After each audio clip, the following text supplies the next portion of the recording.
Hi everyone, Witch Boy Columbus here. I am finally going to do some videos about some of the topics that have been going on. So, let's get right into a video, one of the topics, which is the Pagan Wheel of the Year. People are going on about this, and I've seen it on numerous channels, of how people's thoughts and how they feel about the whole Pagan Wheel of the Year dilemma, about the seasons and stuff and where they live. I recently saw a video on a channel that I subscribe to, and the channel name is escaping me right now, and I apologize for not remembering your channel name. And I know it's been a week or two ago, so I'd have to go back through, and I've subscribed to a lot of people, so I'm going to be lazy and just apologize that I don't remember what the name of the channel was. It was, yeah, nice young lady. She lives in Arizona, and had posted about the whole Pagan Wheel of the Year because she didn't know if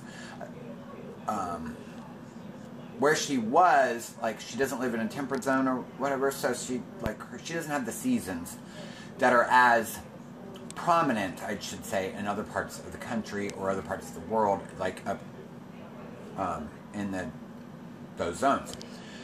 So I would have to say, this is my 2 cents. I did leave a comment on her channel, and sorry, I'm holding my camera so it doesn't fall. My thoughts behind the whole Pagan Wheel of the Year. But it was not in a place where we live. So, even though I'm in Ohio, and we definitely have seasons, my face is deciding to itch. The whole, the dates behind the wheel are, to me, not set in stone. Because if we are truly worshipping, the change in seasons, then I think that we as witches would be finer tuned. Sorry, I'm looking for what I'm talking about on my computer. There. So we would be in tune as to the subtle hints that the season's going to change. I don't necessarily think that the cross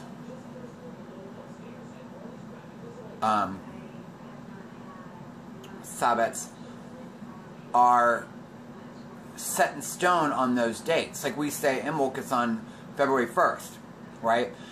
That wasn't true. I mean, it's new beginnings, right?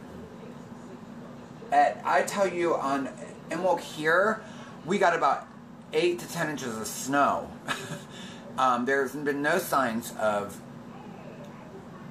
spring, no new signs of new beginnings, that it's letting up until just now, and we're now in the, it just let up this past week. So, and this is Thursday the 27th of February. I had previously tried to make this video, and on that day that I was making it, I'd say, I want to say it was on Sunday, or maybe it was last Sunday. I had heard a cardinal. I've seen some birds back, so those are little cell things. I've not like plant life. I haven't really seen anything like that, but I have heard animals come back, like birds and stuff like that are coming back out. And I've seen some squirrels running around and stuff like that, which is good. But it wasn't until then, and that was, I think, really the 16th of February. I wouldn't have celebrated Imbolc, other than now we have a calendar.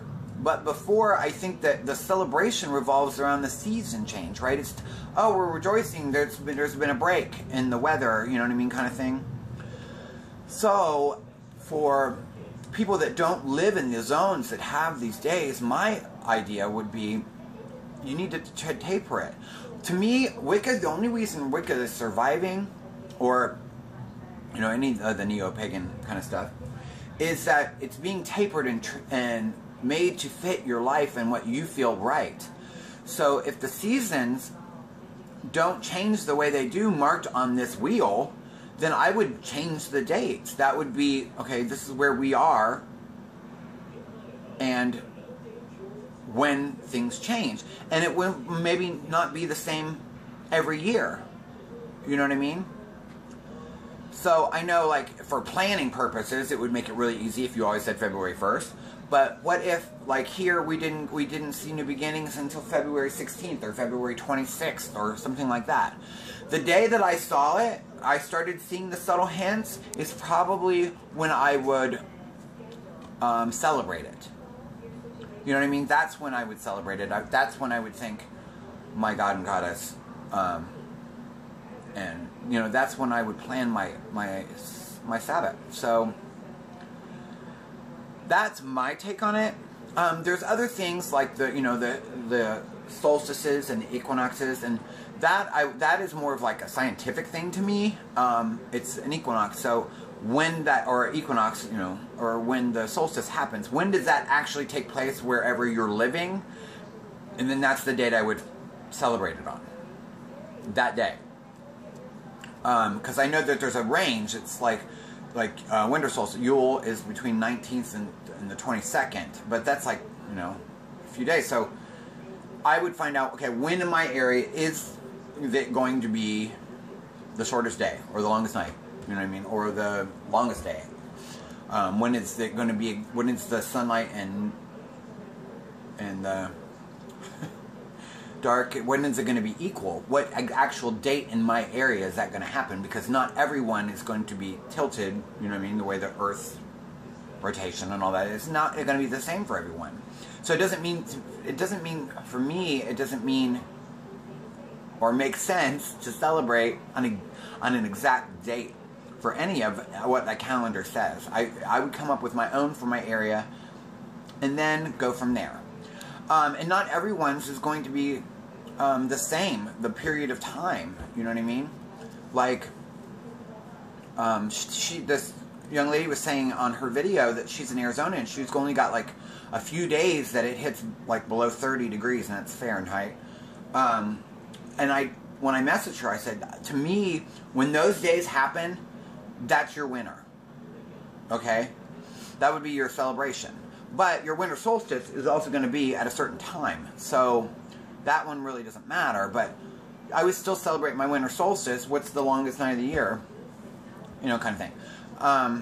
As far as the harvests and stuff, they probably happen quicker. And you probably got a longer, you know what I mean? A longer time, obviously, before, probably a shorter time between first harvest and second harvest, and then even but a really long time between, let's say, Ostara and Lughnasadh. So that would be my thoughts on it. It's just kind of me rambling, but I really think that the whole point of our spiritual paths is to forge our own. This goes with me with my using the whole label of eclectic witch. I believe that the reason that I'm so happy I found my path and use the label that I do is that because to me, witches are free-thinking people.